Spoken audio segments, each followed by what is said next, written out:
Arthur's Court, by Mark Twain, Chapter 10, Beginnings of Civilization. The Round Table soon heard of the challenge, and of course it was a good deal discussed, for such things interested the boys. The king thought I ought now to set forth in quest of adventures, so that I might gain renown, and be the more worthy to meet Sir Sagramor when the several years should have rolled away. I excused myself for the present. I said it would take me 3 or 4 years yet to get things well fixed up and going smoothly. Then I should be ready.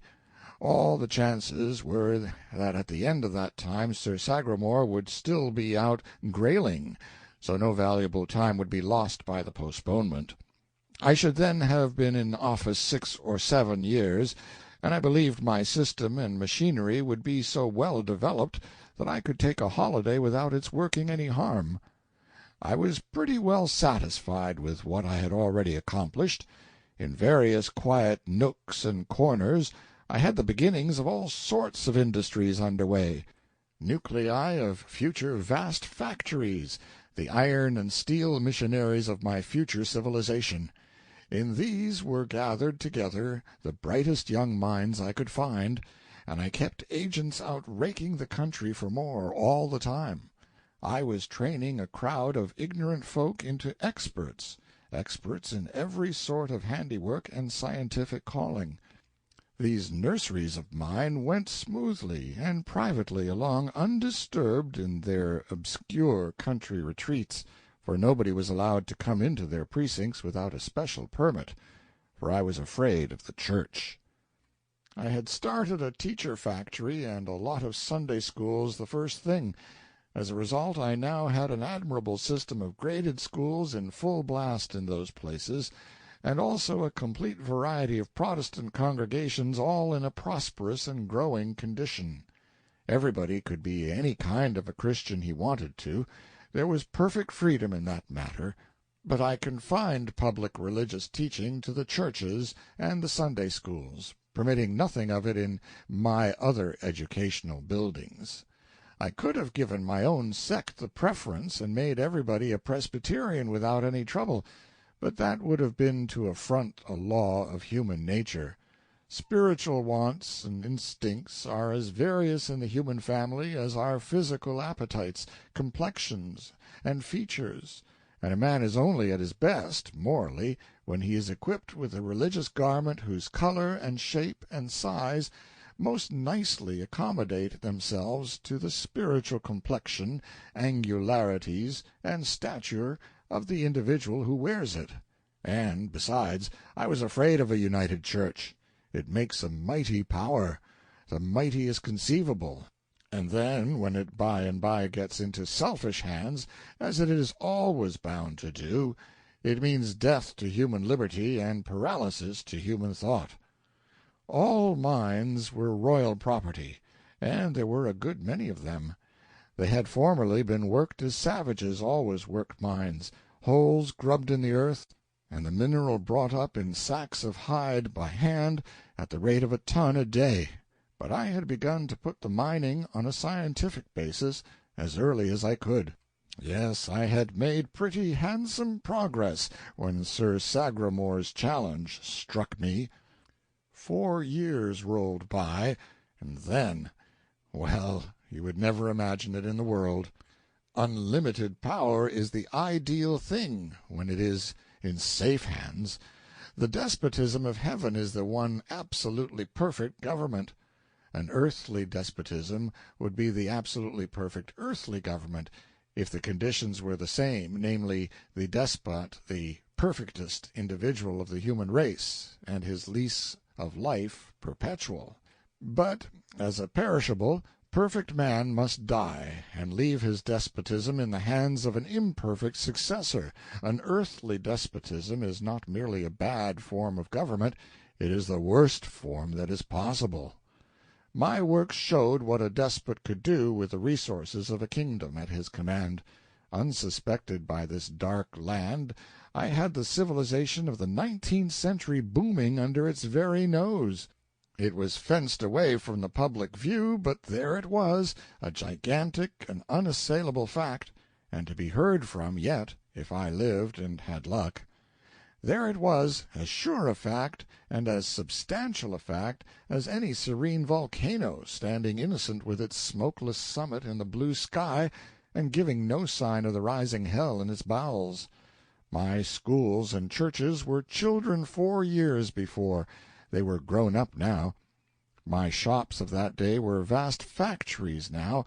Where I had a dozen trained men then, I had 1,000 now. Where I had one brilliant expert then, I had 50 now.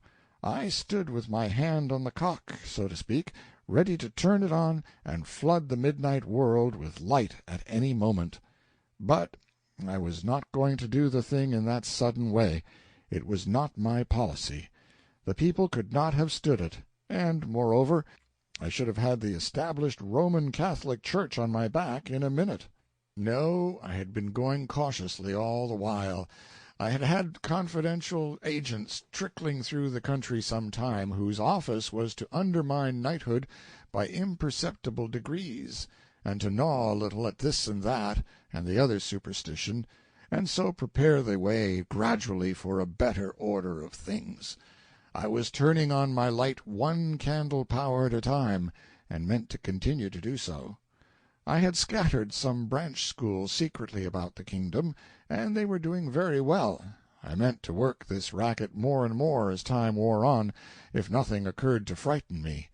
One of my deepest secrets was my West Point, my military academy.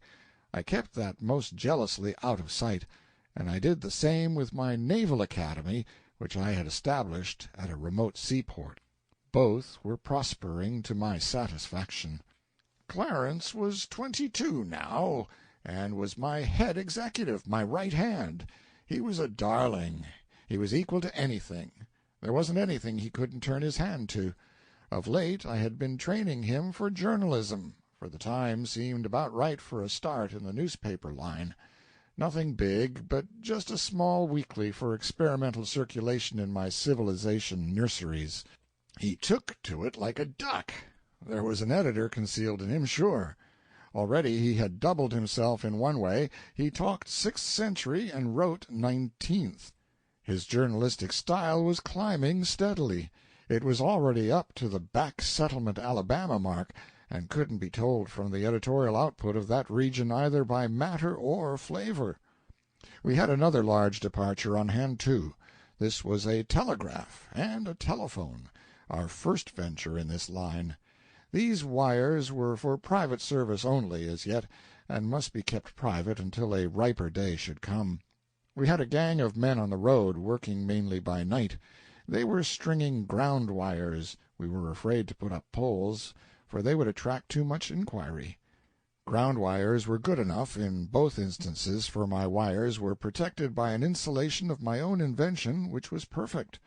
My men had orders to strike across country, avoiding roads, and establishing connection with any considerable towns whose lights betrayed their presence, and leaving experts in charge.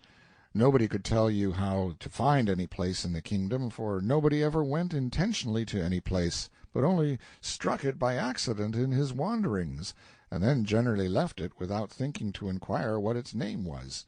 At one time and another we had sent out topographical expeditions to survey and map the kingdom, but the priests had always interfered and raised trouble.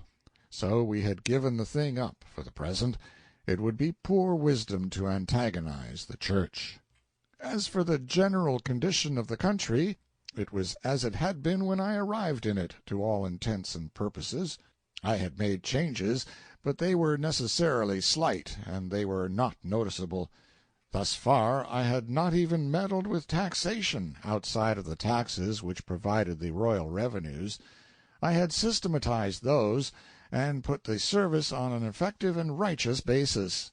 As a result, these revenues were already quadrupled, and yet the burden was so much more equably distributed than before that all the kingdom felt a sense of relief, and the praises of my administration were hearty and general.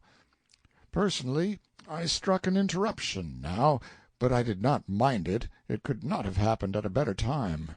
Earlier it could have annoyed me, but now everything was in good hands and swimming right along. The King had reminded me several times of late that the postponement I had asked for, 4 years before, had about run out now.